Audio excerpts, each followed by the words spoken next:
The city of Chicago is planning to place a video camera in every police car following two incidents where unarmed African-American suspects were shot to death by officers. Maureen Maher has the latest on yet another big city and police brutality. Chicago emergency. Newly released dispatch tapes appear to confirm a Chicago police officer made a serious error in judgment in what began as a routine traffic stop. Issue what that car wanted for. If it's just wanted for traffic and it's still going, tell them to stop chasing. But the chase wasn't halted, and 2 minutes later, LaTanya Haggerty was dead. A rookie cop fired at the 26-year-old computer analyst, mistaking a cell phone for a gun. My heart is missing a vital part of my life. Vera Love's son was supposed to graduate from Northwestern University yesterday. But 2 weeks ago, Robert Russ was killed after Chicago police say he tried to grab an officer's gun during a traffic stop. The gun went off. Russ was shot in the heart.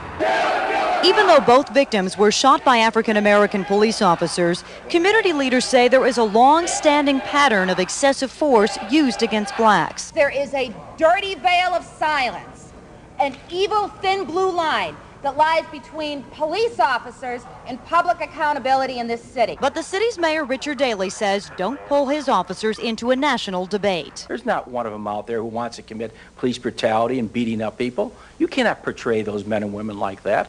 7 officers are now under investigation in these two cases, and yesterday the Chicago coroner's office ruled the death of another man in police custody a homicide.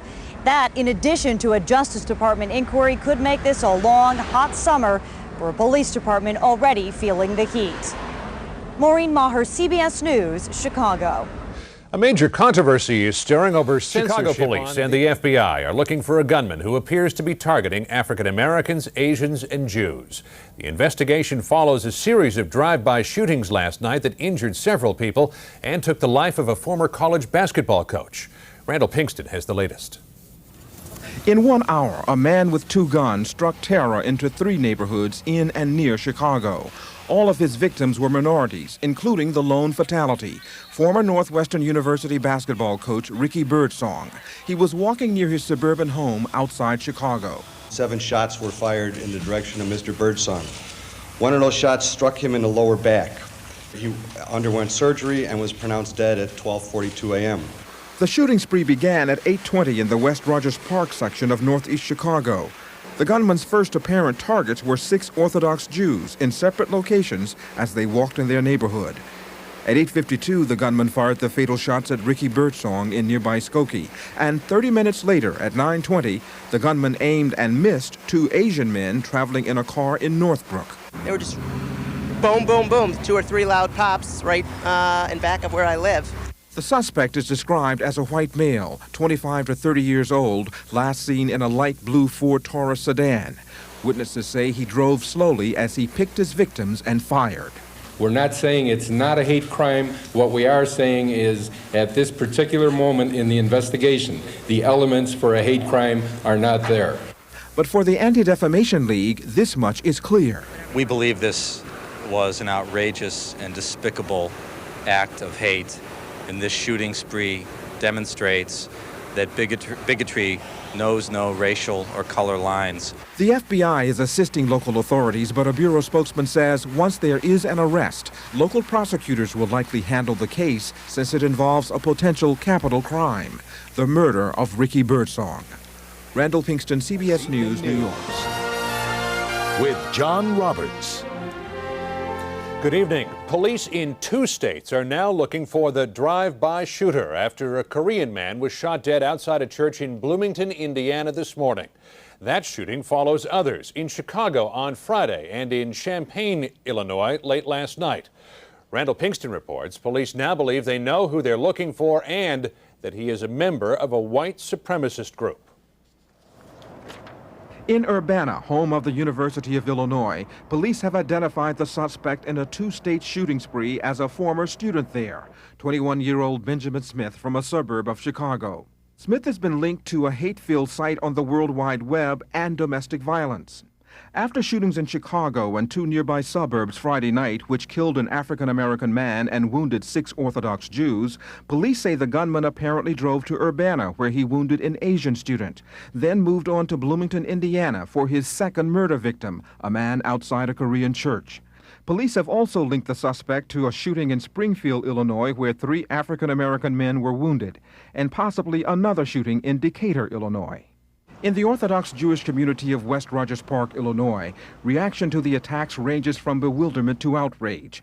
15-year-old Ephraim Wolf was one of Friday night's shooting victims as he was walking to a nearby synagogue. He's recuperating at home from a leg wound. Who goes and shoots people just to shoot people? You know, it's just like, what? Why are you doing this? It's like, it's crazy. I don't really feel hateful. I don't feel like revenge. I'd like the guy to be caught so he doesn't hurt anybody else. As police intensify their manhunt for the suspected gunman in a light blue Ford Taurus, the racist website connected to Smith may yield new clues. In it, there's the claim of a racial holy war. We wish to clarify one thing, that war does not necessarily mean violence. Police now insist the prime suspect, Benjamin Smith, may have broken the rule. Randall Pinkston, CBS News, New York. From record heat as the sun turns the earth into a stovetop. And an urgent call for new depositors to a bank whose assets are priceless.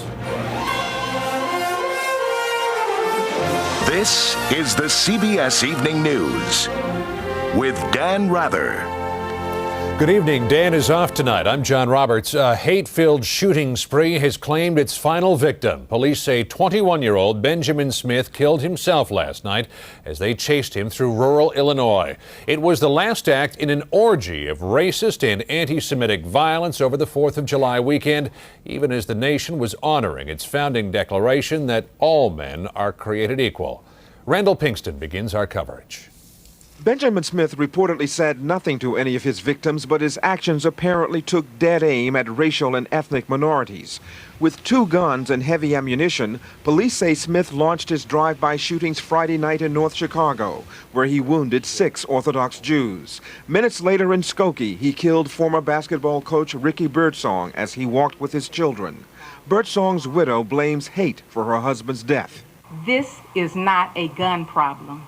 It is a heart problem, and only God and reading His Word can change hearts. Later in Northbrook, not far from the affluent suburb where Smith grew up, he shot at but missed 2 Asians. According to police, on Saturday, his mission of hate moved to Springfield and Decatur, Illinois, where 2 African-American men were wounded. That day's violence ended in Urbana, where an Asian student was shot on the campus of the University of Illinois, which Smith attended for 2 years. Sunday morning in Bloomington, Indiana, Smith allegedly waited outside a church for his final victim, Won Jun Yoon, a doctoral student from South Korea. A young 20-year-old student was gunned down simply because he didn't look white enough. With police hot on his trail, last night Smith ditched his blue sedan and hijacked a van in southern Illinois. Police say the chase ended in gunfire. Smith died from wounds from his own gun. He had one in this area and under the chin, somewhere in that area, one in the chest, I understand it, one in the leg. Smith also attended the University of Indiana, where he was linked to the white supremacist World Church of the Creator. He was arrested for distributing anti-Semitic literature. He called minorities mud people. But a university spokesman says except for his extreme racist views, there was no sign of anything special about Smith. No sign that he was violent. Apparently, Benjamin Smith managed to fool a lot of people. Randall Pinkston, CBS News, Chicago. With Dan Rather reporting from CBS News headquarters in New York. Good evening. New and disturbing information is still coming out about Benjamin Smith and how he carried out a deadly shooting rampage against African Americans, Jews, and Americans of Asian heritage. Smith shot himself to death as police chased him down in Illinois Sunday night. Today, it turns out, he got his guns from an illegal dealer. CBS's Randall Pinkston begins our coverage.